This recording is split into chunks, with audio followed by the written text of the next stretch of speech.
జూబ్లీహిల్స్ ఉప ఎన్నిక పోలింగ్ కొనసాగుతోంది. మధ్యాహ్నం 1 గంట వరకు కూడా 31.94% పోలింగ్ నమోదైంది. ఇప్పటివరకు బోరబండ దగ్గర నుంచి అప్డేట్స్ చూసాం. మందకొడిగా సాగుతోంది పోలింగ్ అనేది. మరి కాసేపట్లో జనం తమ ఓటు హక్కు వినియోగించుకోవడానికి వచ్చే అవకాశాలు అయితే కనిపిస్తున్నాయి. ఇక యూసఫ్ గూడ దగ్గర పరిస్థితి ఏ విధంగా ఉంది? మా ప్రతినిధి సతీష్ లైవ్ లో సిద్ధంగా ఉన్నారు, అడిగి తెలుసుకుందాం. సతీష్, పోలింగ్ సరళి ఏ విధంగా ఉంది అక్కడ?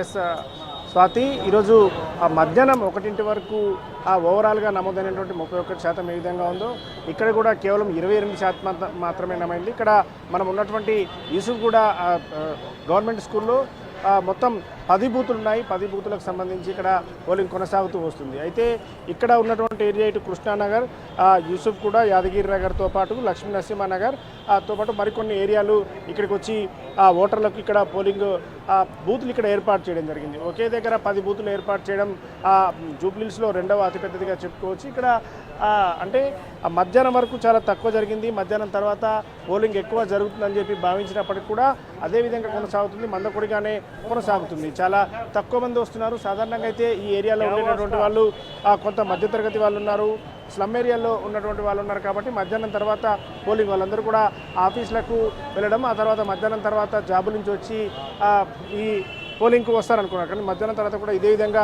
కొనసాగుతుంది. ప్రత్యేకమైనటువంటి ఏర్పాట్లు చేసినప్పుడు కూడా మనం చూడవచ్చు. ఇక్కడ ఎవరైనా దివ్యాంగులు ఉన్నా వాళ్ళకి అసిస్టెన్స్ ఇస్తున్నారు. బయట నుంచి పోలింగ్ బూత్ లోపలికి వచ్చేటటువంటి గేట్ దగ్గర నుంచి లోపల వరకు రావడానికి వీల్ చైర్లు ఏర్పాటు చేయడం, అదేవిధంగా వీల్ చైర్లతో పాటు గతంలో మనం చూసాం మొబైల్కి సంబంధించి ఒక ఇష్యూ ఉండేది. మొబైల్ ఫోన్లు లోపలికి తీసుకొని వెళ్ళే దగ్గర కొంత గొడవ జరిగేది. ఈసారి అలాంటి ఇష్యూలు లేకుండా ఓటర్ అసిస్టెన్స్ బూత్లని పెట్టడం జరిగింది.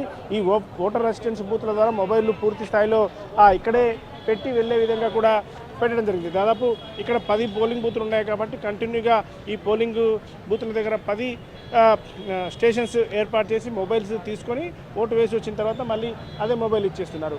ఇప్పుడే కొంత సందడి వాతావరణం మొదలైపోయింది. 3 గంటల తర్వాత 3 నుంచి 6 గంటల ప్రాంతంలో ప్రతిసారి కూడా ఇక్కడ జరిగేటటువంటి పోలింగ్లో ఎక్కువ మంది వస్తారని చెప్పి భావిస్తున్నారు. అధికారులు కూడా అదేవిధంగా చెప్తున్నారు. మధ్యాహ్నం తర్వాత పోలింగ్ శాతం పెరిగే అవకాశం ఉంది అని భావిస్తున్నారు. సాయంత్రం 6 గంటల వరకు పోలింగ్ జరగబోతుంది. అయితే సాయంత్రం 6 తర్వాత ఎవరైనా క్యూ లైన్లో ఉంటే 6 గంటల వరకు క్యూ లైన్లో ఉన్న వాళ్ళందరికీ కూడా టోకెన్స్ ఇచ్చి 6 గంటల తర్వాత కూడా పోలింగ్ కొనసాగుతుంది. అంటే అందరూ ఓటు హక్కు వినియోగించుకునే విధంగా ఉండాలి. కాబట్టి 6 గంటల వరకు ఎవరైతే క్యూ లైన్లోకి వచ్చినటువంటి వాళ్ళందరికీ కూడా ఓటు హక్కు కల్పిస్తామని చెప్పి ఇప్పటికే అధికారులు చెప్పారు. అందుకు సంబంధించి కూడా 6 గంటల వరకు ఎవరే ఉన్నటువంటి వాళ్ళందరికీ ఒక స్లిప్స్ ఇవ్వడం ద్వారా, టోకెన్స్ ఇవ్వడం ద్వారా వాళ్ళందరికీ ఓటు సాయంత్రం అయినా సరే, లేట్ నైట్ అయినా సరే వాళ్ళందరికీ ఓటు హక్కు వినియోగించుకునే విధంగా ఏర్పాటు చేస్తామని అధికారులు చెప్పడం జరిగింది.